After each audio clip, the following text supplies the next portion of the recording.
Hey everybody, Chris Alcoholic. So Bill Wilson gets visited by Ebby. We all know the story, right? And he has an experience in the hospital, and it's a spiritual experience. And he comes to the conclusion on that detox bed that this message could be carried to a lot of other alcoholics, and it could save a lot of alcoholics' lives. And that's one of the amazing periods of time in Alcoholics Anonymous history, because he could have just said, "I feel great, I think I'll go to Atlantic City," But what he thought was, this message, I'm gonna try to carry this message to other alcoholics. And for the next 6 months, he very tirelessly carried the message of having a spiritual experience to other alcoholics. And one day he comes home and he's talking to his wife Lois, and he says, "Lois, I just don't get it. I just don't get this. I'm trying. I'm going to the bars and the asylums and Skid Row, and I'm grabbing these drunks, and I'm pitching them about this spiritual experience thing, and not one of them have gotten sober." And this is another turning point, I believe, in Alcoholics Anonymous history. Lois said, "You're sober." And I think that's when this lesson, first of all, number one, he had a spiritual experience. Number two, he was trying to carry the message. And I believe it was firmly cemented in his mind from that moment forward that those two things are going to be really, really important. Now, in modern Alcoholics Anonymous, I got sober in the late 80s. I love saying I got sober in the late 80s. I got sober December 28th, 1989. but you know how it is. I got sober in the 80s. So be that as it may. Back in the 80s, it was kind of different. What had happened is, I believe there was a lot of influences on Alcoholics Anonymous as a whole. I think there was an impact from the 12 Steps and 12 Traditions being published. I think there was an impact from the Hughes Act, which was basically a parity legislation that opened the floodgates for addiction treatment being reimbursed by insurance companies. And around the time I got sober, there was at least 3 treatment centers within 10 miles of my house that no longer exist, right? But it was a period of time where there were a ton of treatment centers, and they bust them to us, man. They bust them to us, and I think a lot of these influences impacted how we comported ourselves as alcoholics. And I'll give you an example from my experience about when I showed up. There were suggestions, there were very valid suggestions early on that, get a sponsor, get a home group, do 90 and 90. There was a lot of real pressure being put on the person walking through the door to do those things. And so I'm sober 2 days and I get myself a sponsor, Fish Food Phil. And he was my sponsor for 3.5, 4 years after that. And what Phil did with me is he did one thing with me. He said, "Chris, I want to see you at a meeting every single night." Now what had happened, I believe, is an emphasis, because meetings sprung up everywhere. An emphasis had grown in Alcoholics Anonymous, and it had been emphasizing meeting attendance. There was a 90 and 90. And listen, I'm not saying this is bad. I think meeting attendance is probably a pretty good idea. But back then, what the sponsors in my area were doing were they were telling you to go to meetings on a consistent basis. There was no one in the groups that I was going to that was saying, "Come on over to my house. I want to qualify you. You just walked in the door. I want to qualify you. We're gonna open the big book. We're gonna start going through this." I mean, that was not existent. in the area that I got sober in. And it seemed like the people that were in real trouble with alcoholism that were staying sober were the massively enthusiastic people, the people that were going to a lot of meetings, the people that were going to joining the sober volleyball league. They're going out to the diner every night. They're trying to talk you into going to the slow, painful root canal-esque sober dances. So there was a monstrous amount of activity, and that seemed to be enough for these people to be able to maintain sobriety, and that's the milieu that I came in on. Now there were some people that were going through the country at that time, Joe and Charlie, but there was other influences that were what they were doing was they're getting back to the basics of Alcoholics Anonymous, and they started to become vocal. They started to do workshops. They started to show up in the different areas of the country. And I believe what they did was they brought a lot of people back to the understanding that there's a recovery program attached to Alcoholics Anonymous. And for some reason, it had become, optional in the Alcoholics Anonymous I got sober in. So my experience was I got a hold of some Joe and Charlie tapes, and they blew my mind. I mean, I was mad after I listened to these tapes because this isn't anything that anybody was talking about in any of the groups I was going to.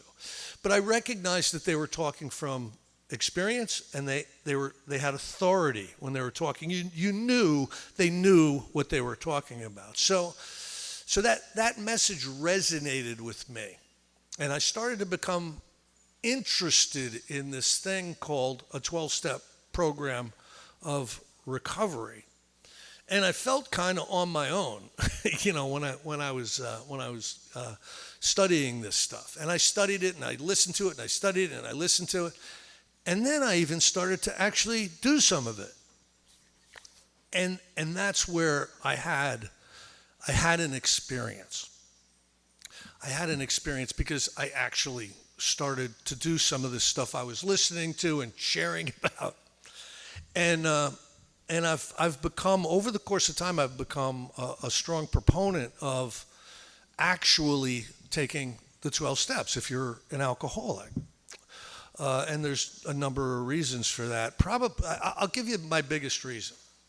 So I'm about 3 years into recovery, and I started getting a bunch of sponsees. One of the things I learned right off the bat was to give good share. I gave good share, and here's how you give good share. You be a little self-deprecating. You try to be a little funny. You talk about the stupid things that you did that day, so everybody will like you. And that's like, and you don't want anybody to be mad at you in the meeting. And I was doing that. And so that was sometimes the tugboat with the most steam, pulls the ships. And I got a bunch of sponsees, and these were the craziest people. You'd ask me to sponsor you. Chris, will you sponsor me? Yeah. What do you want me to do?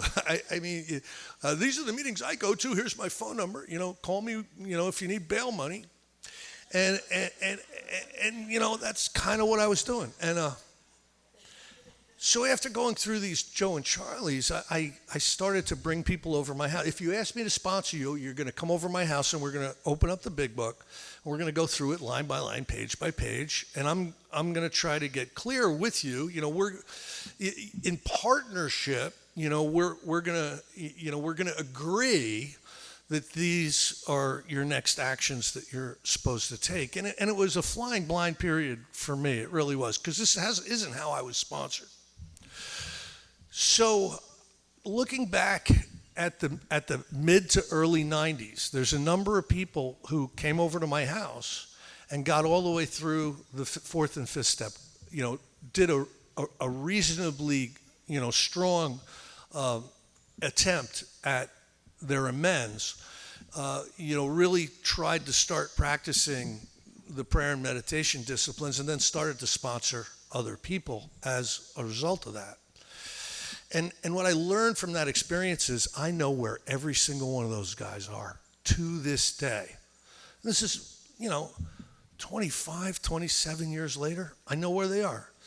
I'm not saying that some of them didn't have, bumps in the road. Some of them had bumps in the road. But what I learned from that experience is that the experience of going through the steps is so transformative that your chances of dying with alcoholism instead of from alcoholism is going to be infinitely improved, your chances.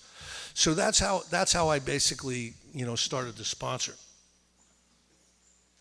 Now over the years, I've paid more and more attention to the chapter working with others. When I first saw the chapter working with others and read it, I thought it was an overreaction. I thought, oh my God, those guys in the 30s, they were hardcore, man. They knew only a little and more has been revealed. We have meetings now. You know what I mean? And so slowly there's been an evolution in my experience and my reaction to the information in the chapter working with others. And yes, it was 1939 when they put this chapter together. But you got to understand, these early AAs, they were out there in the trenches that most of us are not used to. You know what I mean? Like dragging wet drunks out of the gutter kind of experience. So they learned a lot, and Bill, when he was penning this chapter, put down a lot of information. And I want to just share some information on the first visit, and then some information on the second visit. And Steve and I talked. He's going to do the good part. He's going to talk about practicing these principles and how we attempt to live a recovered life. But I want to talk about the first two visits. It starts with when you've discovered a prospect for Alcoholics Anonymous. Now, I like the terminology they use, because when I got sober, you know what I was? I was Fish Food Phil's pigeon. That's what, a rat with wings. That's what I was. And this book describes us. This book describes us a little bit differently. It says, a prospect for Alcoholics Anonymous. That's somebody who might have the capacity and the desire to pay attention to their alcoholism and take some steps to recover from it. That's a prospect. Then they switch that term to protege. A protege is someone who's working through the steps with you. And then there's friend, which I consider 99% of my sponsees friends, because there's no hierarchy. Yes, they may call me for, and it's usually after you get through the steps, the calls usually have to do with, I got this new guy, and he's cleaning a handgun and I'm trying to do a fist step, okay, well, that happened to me too, and here's what I did. So it's more, it's more collaborative rather than completely in charge with helping them manage a life that we've both admitted is unmanageable, right? It's more like a guide. But in this chapter, it basically tells us, and I'll paraphrase. I'm not going to sit here and read. I'll paraphrase. We sit down and we tell someone our Alcoholics Anonymous story. What it was like, what happened, and what it's like today. We sit. That's what we do when we meet up with a prospect that might be interested in this thing called Alcoholics Anonymous. Here's how I drank. Here's all the trouble I got in. Oh my God, it was terrible. And it tells us to emphasize our understanding today of why we couldn't stop drinking, and why when we started drinking we couldn't control it. Because I got to tell you, until I got to Alcoholics Anonymous, I didn't understand any of that. I thought I partied, man. Like I had no idea that this was physically emotionally and mentally in illness. I just thought that there was something, wrong with me. So it says to talk about that at length, and if the person wants to talk, let them talk. Let them tell you about their drinking. And this is kind of like setting an alliance, setting a confidence. Dr. Bob learned that when Bill Wilson did this with him, it was the first person that had ever talked about alcoholism as Bob experienced it. He knew what he was talking about. This is the first bird, Dr. Bob, the first bird that ever made any sense to me.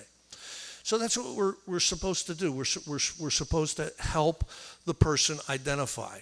And if they're not alcoholic, we're supposed to figure that out too, because it says we need to be convinced that they're alcoholic. I'm going to digress for a second. I made a huge mistake with somebody not long ago, and it's because of phone sponsorship and Zoom sponsorship. I'm going to blame it on that and not take responsibility.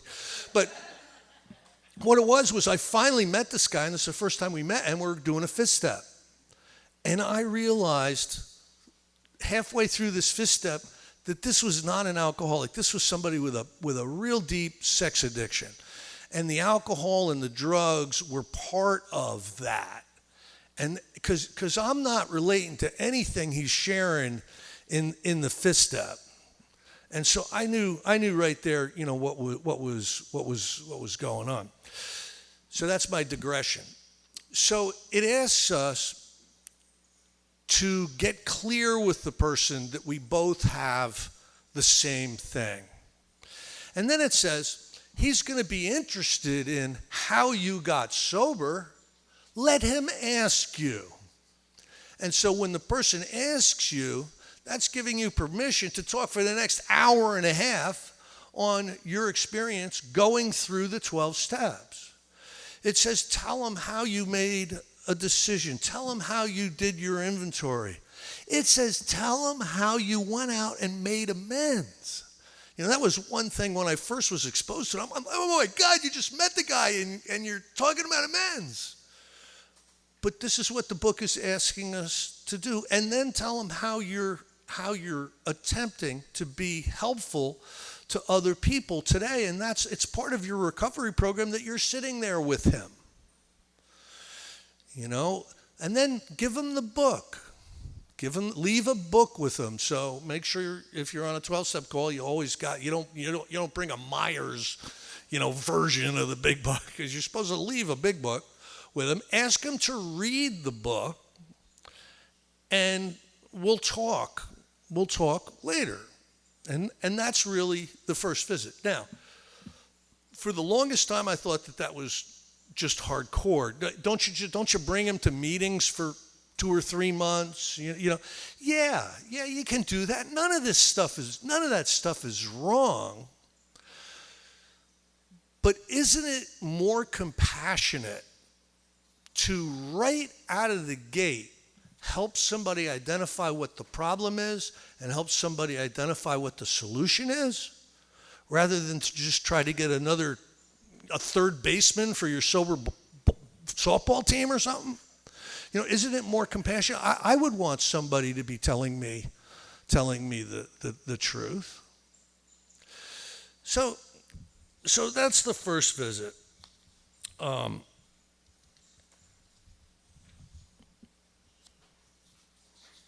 Outline the program of action, it says. And there's some warnings in here. If the person just wants you to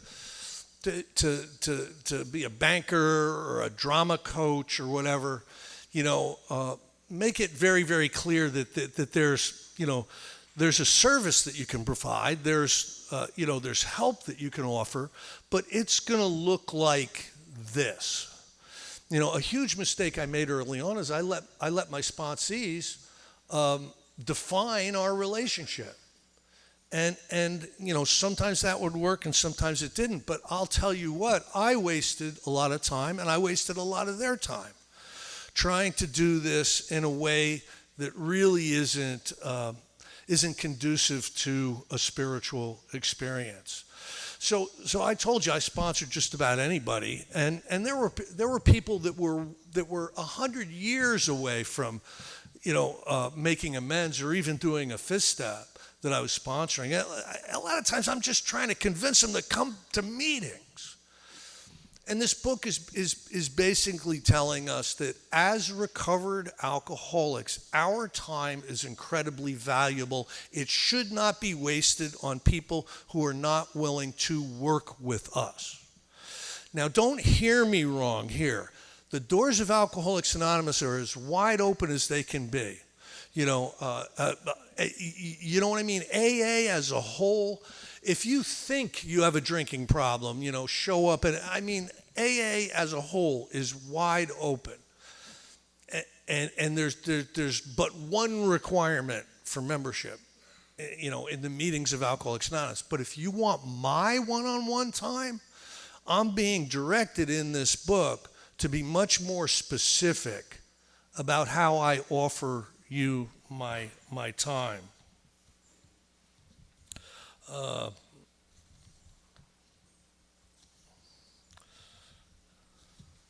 Let's see here. So it goes on for a number of pages until it gets to the second visit, right?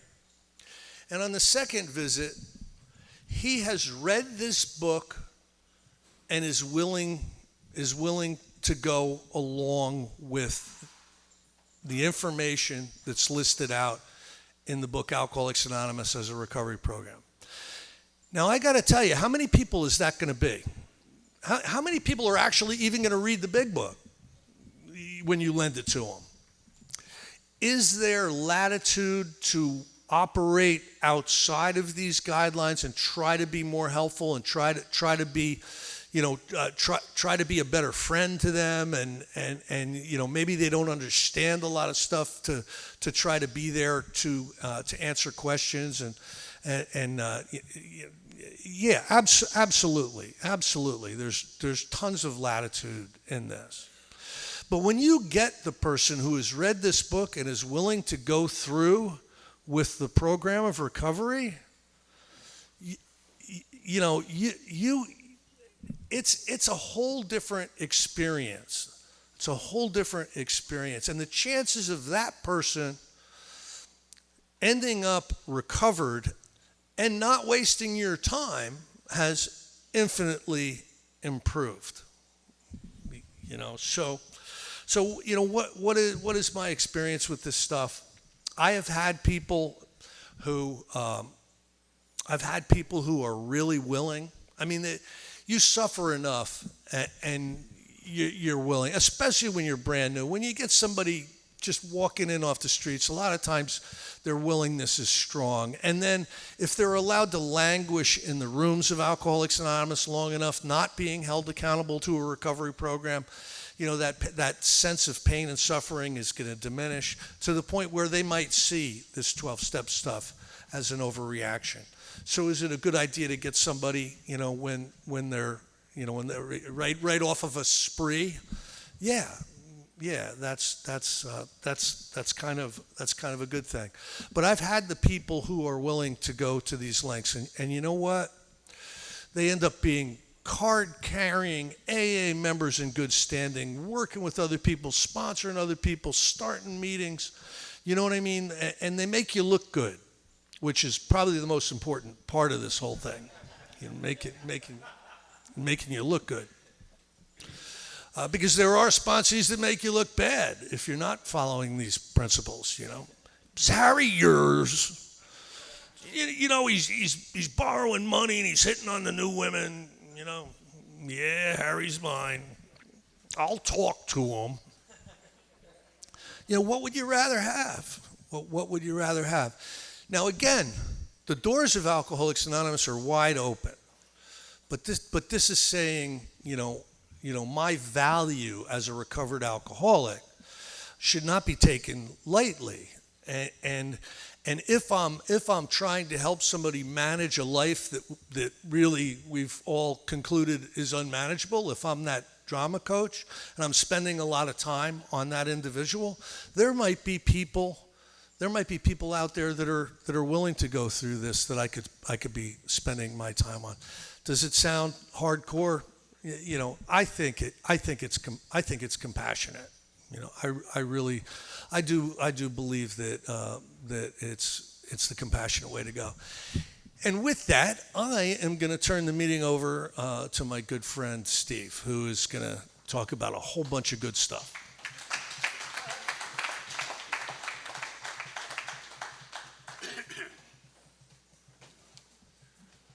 Well, thank you, Chris. And for the last time, Steve Alcoholic. And now that there's no flight to catch, strap in. We're going to be here a while. And no, I promise that we'll be done by noon or before. But, you know, when I arrive at the 12th step, implied in the 12th step, there's a declaration and a call to action, right? Having had a spiritual awakening as a result of these steps, we tried to carry this message to other alcoholics and practice these principles in all our affairs.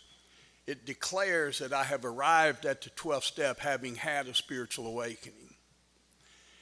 And as a result of that awakening, I'm encouraged to share the good news and to practice these principles, to carry this message to other alcoholics. What's the message? The message, I believe, is that I've had a spiritual awakening and it was the result of these steps. And then I share with you, as I have tried to do this weekend, my experience with those steps. We said all the way, you know, toward the front of the book that if you're an alcoholic that wants to get over it, you may already be asking, what do I have to do? That's what the book is about. I will tell you what I have done. And that's what we do, I think, at our best. It says we show up properly armed with the facts about ourselves. And so my personal experience is the most valuable thing that I bring to Alcoholics Anonymous when I just regurgitate the information that you're capable of reading for yourself. I think I was just talking at the break a while ago. I left a meeting, it was a number of years ago, and I was going through my Pentecostal stage. And it seems it's reemerging, by the way. But I'd left, I'd talked, I'm sure pontificated at great length. The guy was walking with me to my car after the meeting. I'd been around a while, and I was 5 or 6 years sober. And he said, Steve, you know, you quoted the 24-hour book, the 12 and 12, and the big book in that meeting. He said, do you have any personal experience? And that was a real call to action. Again, the first time I shared my story, I was in Richmond, Virginia, and I spoke at the Chippenham Hospital meeting, you know, where the Thorazine shuffle was in full mode. But all my home group, the folks at the home group came to support me, and then we went out to eat at Aunt Sarah's Pancake House afterwards. And there were about 8 people at the table, and people were being real polite to me, you know, and encouraging and saying nice things. And there was a guy named Tom at the table, and Tom had been sober what seemed like forever, and it was 20-something years at the time. And Tom's the only one who hadn't said anything, so it was critical for me to get Tom to say something nice about me. And I said, Tom, what do you think, you know? And you know, a good lawyer should never ask a question he doesn't know the answer to, right? And I said, Tom, what do you think? And he said, well, Steve, he said, that was interesting and mildly entertaining. He said, and perhaps at some point you'll have some personal experience to add to your story. And so clearly I've never forgotten that. I don't know how well I execute it, but I remember what he implored me to do. So I arrived, and so have I had a spiritual awakening? How do I know, right? Was that a spiritual awakening, or was that Taco Bell I had for lunch? You know, what did I just experience? And what is a spiritual awakening? And the 12 and 12 says that there may be as many definitions of spiritual awakening as there are people. But it says each genuine one, because I've had a lot of illegitimate spiritual experiences, but each genuine one contains three common denominators: that the individual can do, feel, and believe that which he could not do, feel, and believe on his unaided will and resources alone.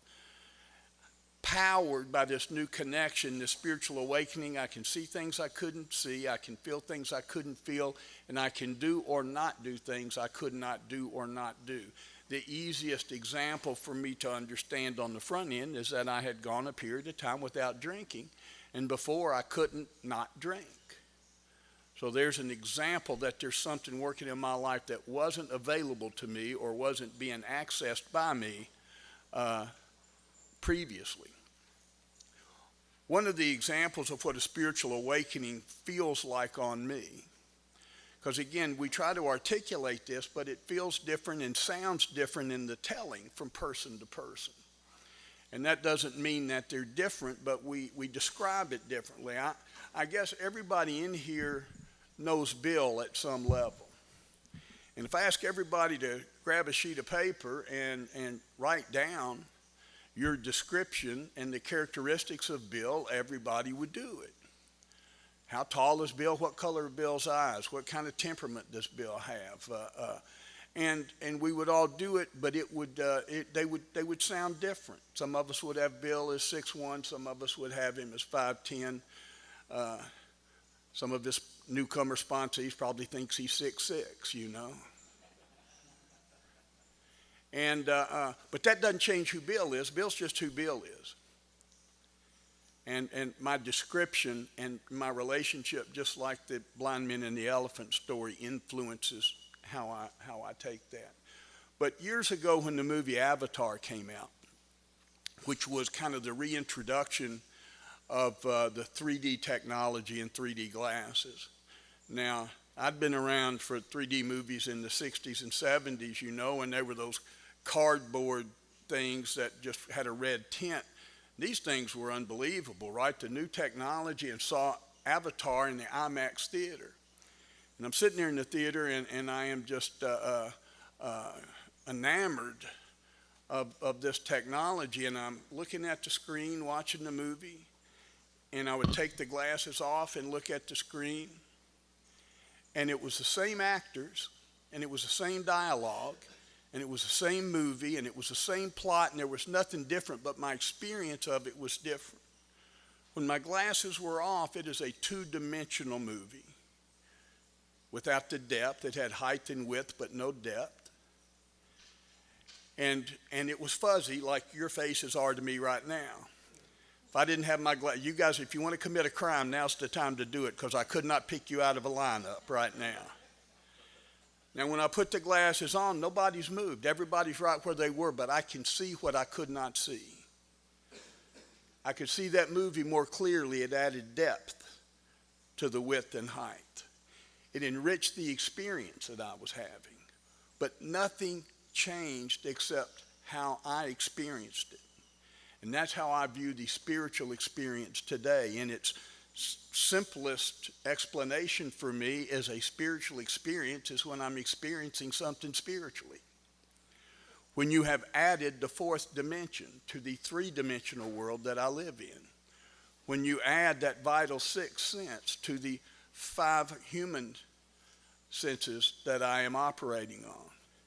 And by the way, I need that vital sixth sense more than ever, because I'm wearing glasses, I got hearing aids on, my original parts are wearing out. I need an additional sense to navigate the world I'm in today. And so that's the way I feel today. And when I am connected, that sixth sense is there, that fourth dimension is there. But I would share with you that metaphorically speaking, I take my spiritual glasses on and off multiple times a day.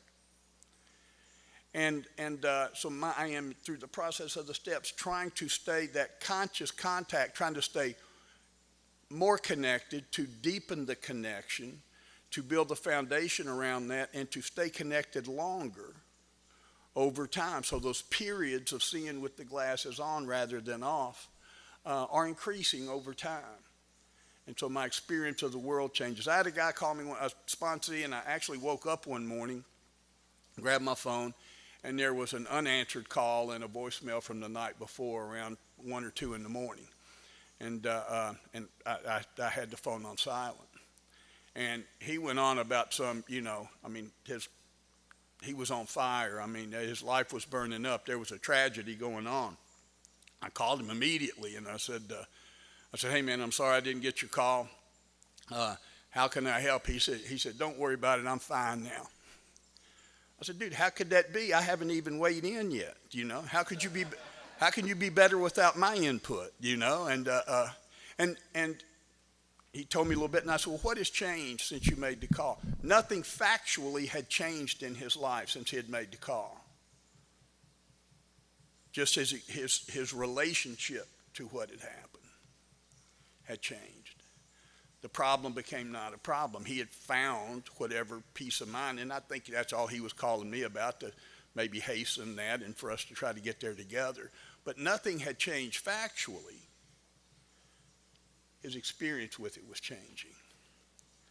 So in that state of being spiritually awakened, being able to see what I couldn't see, feel what I couldn't feel, do what I couldn't do, I'm encouraged to go let you know that that's happened to me. And this is how it happened. Are you interested? Now that begins all the way back with what Chris was talking about. If you're an alcoholic, that's the first part of it. If you're an alcoholic that wants to get over it. And we don't qualify people to keep them out of Alcoholics Anonymous. We're not, you're not having to. I had a guy that asked me, he said, Steve, I'm not alcoholic. Can I come to some AA meetings? And I said, you can come to some open meetings if you want. And I said, he said, that won't be a problem. I said, no, I think you can slip past security and get in. We're not hard to get into. I frankly am unconcerned with who's in a meeting of Alcoholics Anonymous as long as the meeting is a meeting of Alcoholics Anonymous. I want to maintain that. We used to I did a lot of 12-step calls because I, like Chris, I got sober in the 80s, in 89. And so back in the 80s, when men were men and AA was AA, we made a lot of 12-step calls, Have you ever been sitting in a meeting? I know you have. I've been there where, nothing just ticks me off more. And I've been on both sides of this equation.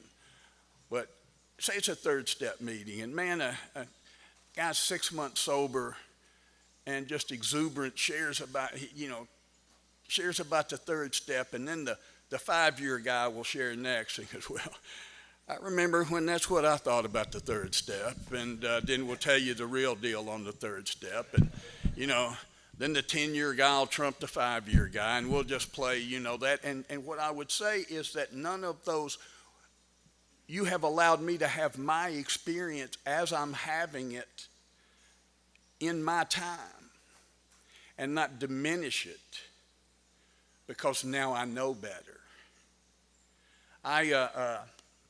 There was a woman came into a meeting a few years ago, the late lunch bunch, and she was new, relatively new in her first year, and she was real discouraged and actually ticked off. And somebody or someone's in AA had really disappointed her, and I don't know particularly how. But she was sharing, and she says, I thought we were all on the same page here in AA. And I thought about it for a second, and I said, well, we're not. And I said, we're all in the same book, but we're not all on the same page. And see, we're at different places in this spiritual journey, and I'm grateful that you've allowed me the grace to be where I am in my journey and not diminish that when I'm there. You can still share, and we can all share from where we're at, but not in such a way as to disavow the experience somebody else is having in carrying that message. But I have been on a lot of 12-step calls, and And not a one, to be honest with you, I can't remember ever being excited about it. You know, I didn't know I had a choice, to be honest with you, for a long time. I thought, you know, you had to go. Because I fell into that kind of people, you know, but they make marvelous stories later, talking back on them. And I won't use the limited time here. I'm trying to think. We did have one where me and a buddy that we got a call. I was living in Richmond, Virginia. I'm 4 years sober. This guy, Bill S., called me. Bill was about 20 years sober at the time, but Bill hadn't got to the practice these principles and all his affairs part of stuff. He was having an affair with 2 different women. And we were riding the car one day, and I said, Bill, this was not from virtue at the time. But I said, Bill, I just don't know if I could do that and stay sober. And he says, well, Steve, keep coming back, and maybe you'll grow, maybe you'll be able to. And and that had me spinning, you know. I had to talk to my sponsor about that. But Bill and I we had a friend of ours, a nurse, said that this doctor wanted us to make a 12-step call. He was asking for some help, and we went. My house, I told you, I ultimately went bankrupt, but my house was under a tax lien. Bill that we went to, Bill had an old car that we had, it was Bondo on one side, you know, and I mean, we couldn't scrape $15 together to go buy McDonald's Happy Meal. And we go into this gated community to go see this doctor. And we got there and we got seated, and he sat across from us in this beautiful, beautiful home. And as we're talking, we look up, and there was this big staircase like in Gone with the Wind. And this beautiful young woman starts gliding down that staircase, you know, and came over and literally sat at his feet and started rubbing his knee while we're talking. And I'm badly distracted at this point, and but we got our book, and we're making that first visit. And we realized he actually had not asked for this 12-step call at all. The nurse, who was a friend of his, had said, I got some guys that want to drop by and talk to you. And he goes, okay. He talked about he had just bought a vineyard. He was talking about how wonderful his life is. And I looked at my buddy Bill, and I said, Bill, we got to get the hell out of here, man. I said, he's got everything we want, and we got nothing he's interested in, you know. Let's go out of here before we get drunk.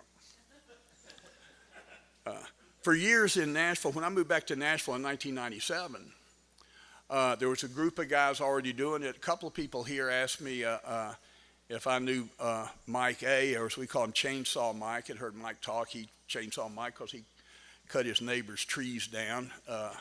He's got a good story about that. But Mike and his sponsorship lineage had been involved in this, and we were detoxing drunks at this real cheap motel called the 12 Oaks Motel. And if somebody wanted to get sober, we would take them over there, and we'd do 2-man shifts 4 hours at a time. And we'd start with a 50-50 mix of Gatorade and vodka, and taper that down. It was usually be about a 72-hour process, sometimes 4 days in that deal. And like I said, two men at a time, 4 hours at a time, 24 hours a day during the shift. And nobody ever wants to get sober at noon on a Tuesday, right? It's late at night. It is the most, inconvenient time. And this guy, Greg, who would make the calls, we had a phone tree. And you'd see that call come in, I'd pick it up, and I'd hear Greg's voice. I didn't have caller ID back then, landline, and I'd hear Greg's voice, and he wouldn't say, are you willing, or would you? He would say, Steve, how grateful are you? I go, Greg, dude, that's not fair. That's no way to play the game. How grateful are you? Because I heard you say you were grateful. If you're grateful, get out of that bed and come on down here. The big book says to be vital, faith must be accompanied by self-sacrifice and unselfish constructive action. So if I want to tell you I'm faithful, if I want to tell you I'm grateful, will my actions demonstrate that? Is there evidence to convict me of being grateful? And sometimes yes, sometimes no.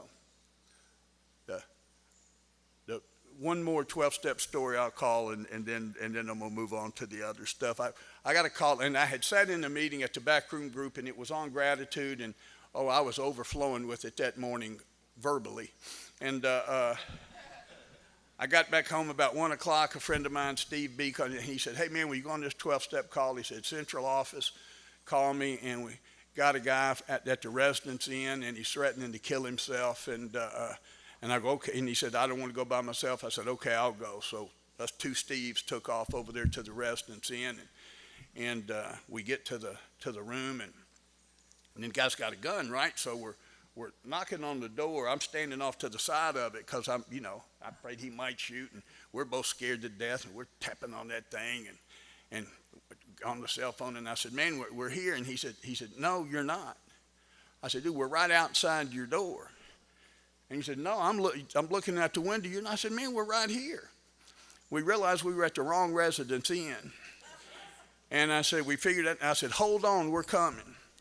And we're talking to him on the phone on the car on the way over there. And he said, "I'm going to kill myself. I'm going to kill myself." I said, "Well, do me a favor." I said, "Don't do it till we get there. I've never seen that." And not to be callous, but it felt like there was more drama, but it was real. I mean, he had a gun, but anything, I'm just playing playing the cards I got. And I said, "Don't do it till we get there, man. I've never seen that. Hang on." And we rush over there, and we go in, and we got a big book with us, right? And we walked in this room. It was squalor. Man, this thing it was a nice hotel, but the room, he'd been in there for a week or two, and it was awful. And the first thing we want to know is, where's the gun, right? So we walk in, it stunk. I said, "Man, where's the gun?" He said, "It's over on the bed." There was a bunch of stuff on the bed. And Steve and I looked over there, and then the guy went, he didn't use this language, but he said, "But I've defecated in the bed." And I turned to Steve, and I said, "I'm going to read him this book. You go get that gun." And and that was our first visit to him. Look, we try to carry this message as best we can. We talk about our experience. It says you and the new man must walk day by day. Day by day. And I think like Chris said, more often than not, this is a horizontal, not a vertical relationship. It brings with it no real authority beyond the volunteer's willingness to consent. And so it doesn't make it right or wrong. I think that there are as many different types of sponsors, approaches, just like coaching a sports team. Some people are going to kick you in the butt. Some people are going to pat you on the back. Some people are going to, person by person, try to figure out what's going to be most useful to this person. The book says our only goal is to be useful. Our only aim is to be useful. That looks different person to person. The message doesn't change, but the way it's delivered can be changed. The latitude we might give someone versus another might change. I'm talking to guys all the time that I sponsor, and I tell them, Chris really made an important point, that for a long time, we have a conversation about what do you need and want from this relationship, and I'll tell you what I feel like I can do, and those may or may not match up, and that doesn't make either of us wrong. I tell somebody will ask me to sponsor them now, and I say, "Look, if you need 2 or 3 face-to-face encounters a week, that's probably not going to work for me. My life is not set up in such a way that I can do that. The more I travel and do this, it changes sometimes how I'm able to sponsor. And I wrestle with that sometimes, but I don't shortchange anybody. We just get clear about what it's going to look like. And I said, if you need that, you deserve it. That's available from a lot of people. So you can find a sponsorship that offers what you feel like you need. Here's what I think I can offer. My sponsor says yes to anybody, without hesitation, to anybody that asks him to sponsor them. I do not. And we talk about that. But Don makes it work for him, and it works for them. He's my sponsor. I used to think that made me feel special, but obviously he'll take anybody. And So we just kind of have that conversation. This is what I think I can do. And lots of times I'll just say, why don't we just, I got a guy right now out in California that's asked me to sponsor him, and he's in the work I'm in, and I don't like that. I mean, I'm resistant to that. But I said, why don't we just talk on the phone once a week for a while and kind of see if we get any traction with our relationship, see what that feels like. Because the other thing that happens is somebody will hear you say something that sounds kind of pithy or from the microphone, right? I've had guys ask me to sponsor them. We go sit down and have that first one-on-one meeting, and I can just see their eyes drop. I can just almost hear them say, man, I thought there was more here. This is really disappointing. And because really what a lot of people think is just a couple of conversations will tweak them up. And really, once we step away from here, I got nothing but what we've been talking about all weekend, my experience with this book. I'll tell you what I did. And so that's what that looks like, I think. I'll tell guys when we're talking, I'm going to say something. Out of this conversation, I'm going to maybe make a suggestion or have an idea. And I said, don't get your feelings hurt, but a week from now, I won't necessarily remember what I said or who I said it to. Because I'm not keeping a file on you. I'm not a caseworker. This is coming out of this conversation. It's organic. And it's there, and if you're interested, it's there. If you're not, that's okay. Now, there are certain things over time, and particularly with a new person, we're going to navigate through the steps together. But it is. I'm not trying to micromanage somebody's life. I just am not interested in that. I'm not a guy that has that you can't recognize my spot. My sponsees and I don't go to the conference. They're not wearing no Steve's my sponsor T-shirt. They're not sure as hell not saving me a seat anywhere. Right? There's no deference, and I'm more comfortable with that, to tell you the truth, because it allows me just to be me and us to have that type of relationship. Book says after encouraging me, after me acknowledging this spiritual awakening and spiritual experience, after being engaged in carrying the message, in the 12 and 12 it says, now for the biggest question yet.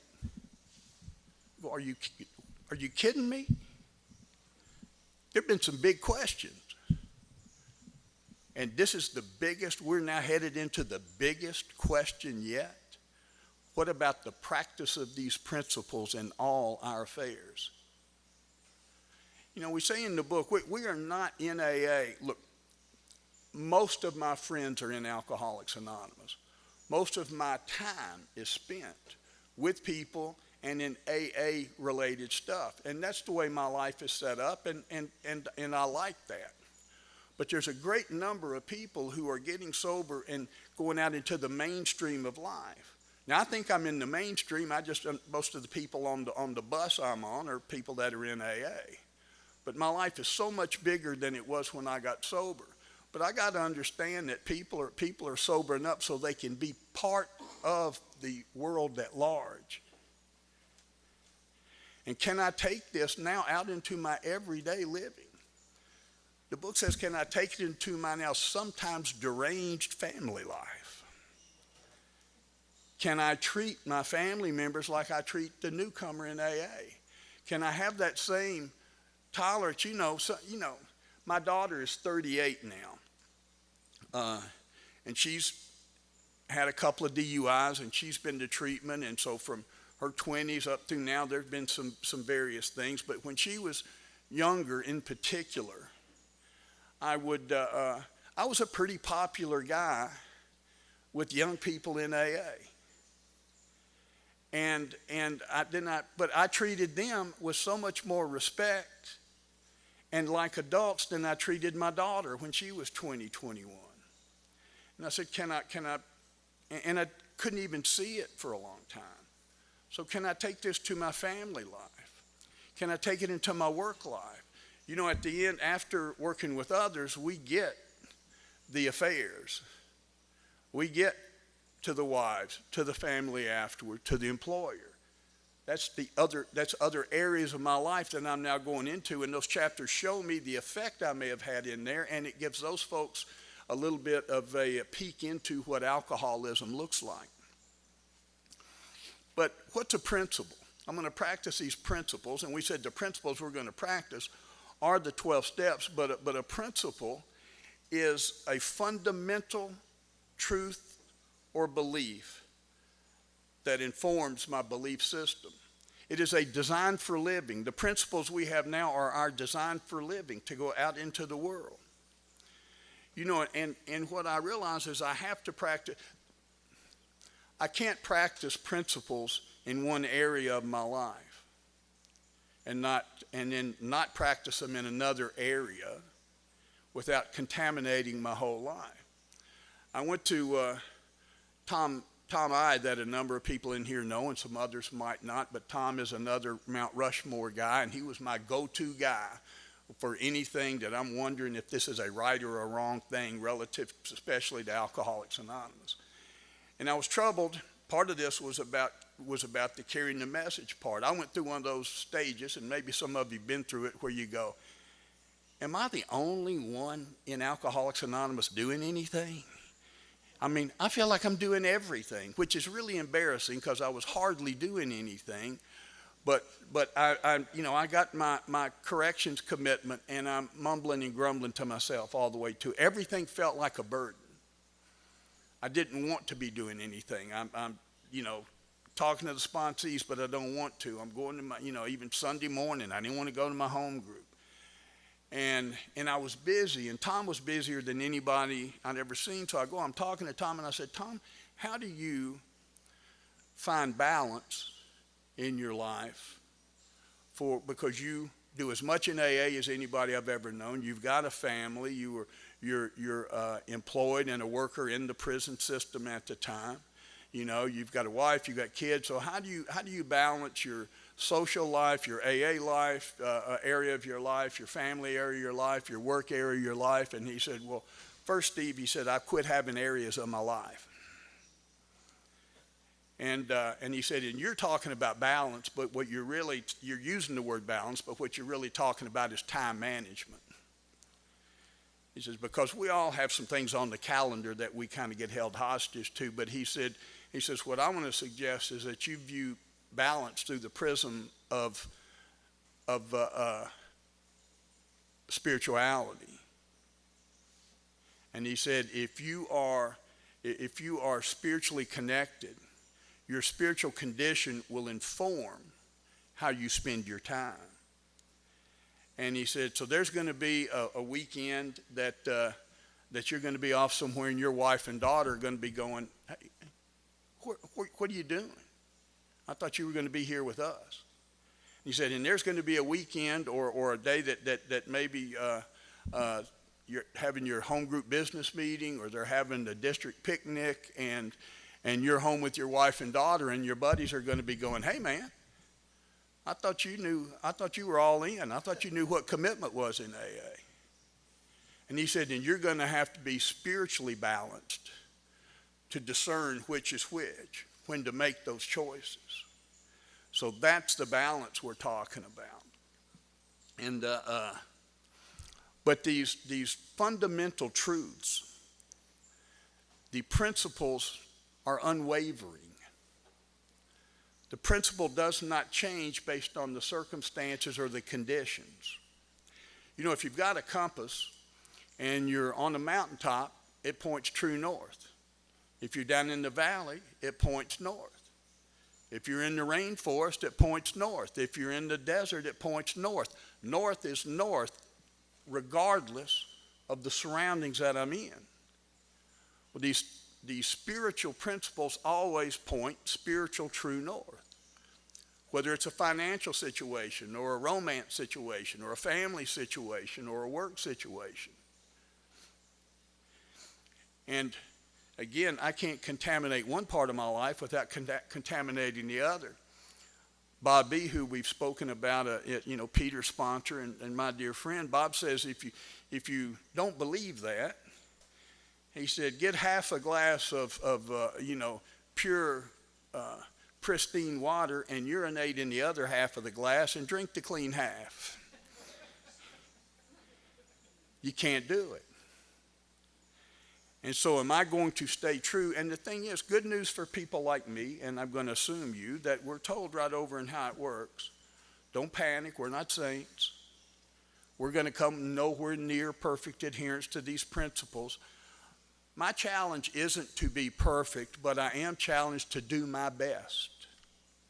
I think somebody else said it. It is not what I do poorly or don't know to do that gets me in trouble. It is my willful disobedience to what I know to do that seems to get me in the most trouble. It is when Chuck C said, when we know better, we do better.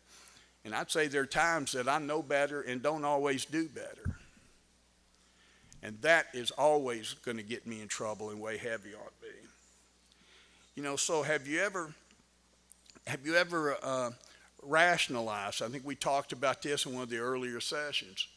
I look for rationalizations to free me up from that principle. I believe everybody in here has principles, are ethically driven. But do I have end of the month ethics sometime? Do I hadn't made my sales numbers? My ethics the same on the 1st of the month and the 28th of the month when it's been a bad month.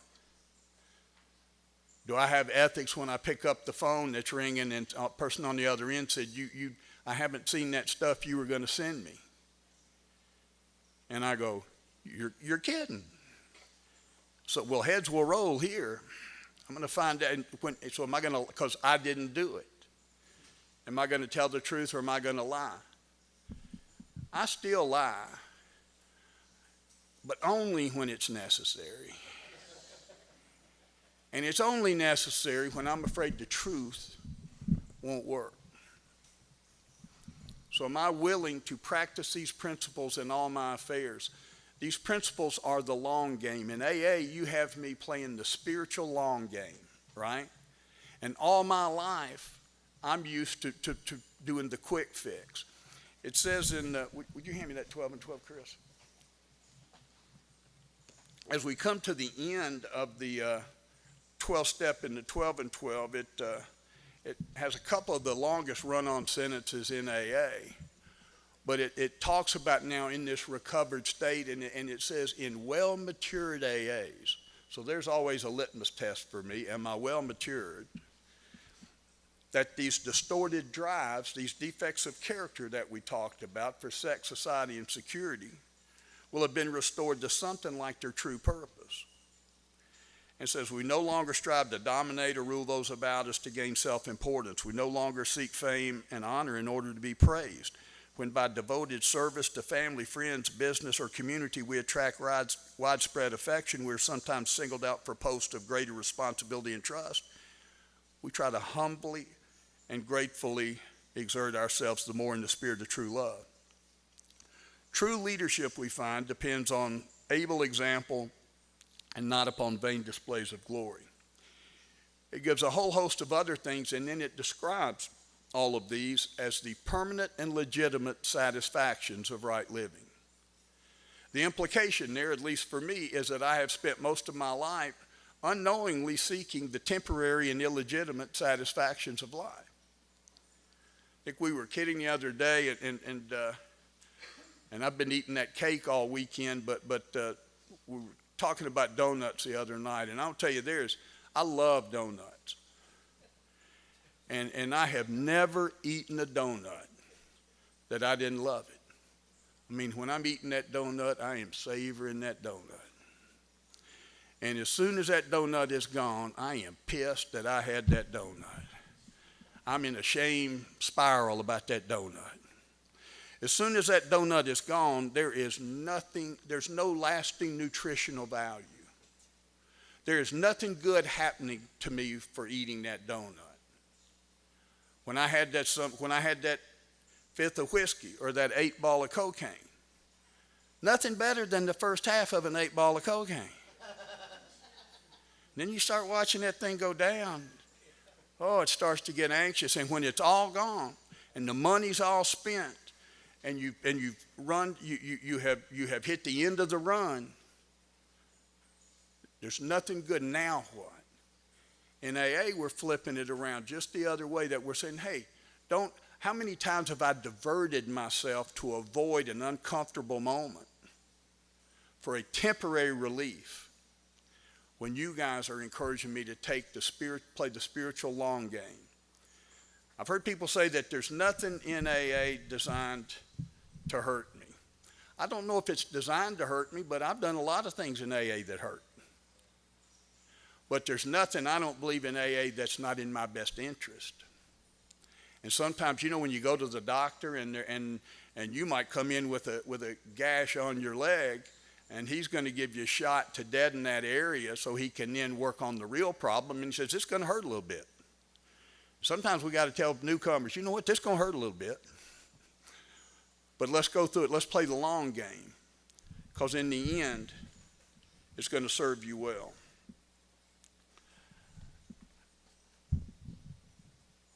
It says that Bill says many times in the 12 and 12, talked a minute ago about true leadership or true, and he says true ambition isn't what we thought it was. Bill has to put that disclaimer: true leadership, true ambition, genuine humility. Not that version of it you've been using, Steve, the real deal. And he says true leadership isn't what we thought it was. And true ambition isn't what we thought it was. He says true ambition is the desire to live usefully and walk humbly under the grace of God. And what I would tell you, when I got here at the front end of that first step where we started this weekend, I wanted to stop drinking, and I really wanted to stop hurting some people. And as time moved on, I kind of wanted to get right with some people. But ultimately, I get to the end game, and my true ambition is to live humbly and walk gracefully, or live purposefully under the grace of God. And that's what I didn't see coming. See, I didn't wake up this morning with that first thought. But true ambition today is, how can I be more useful to you? And ultimately, that's what becomes useful to me. You guys have been so great this weekend. I'm so grateful to have been able to be here, and I appreciate you hanging with us through the whole thing.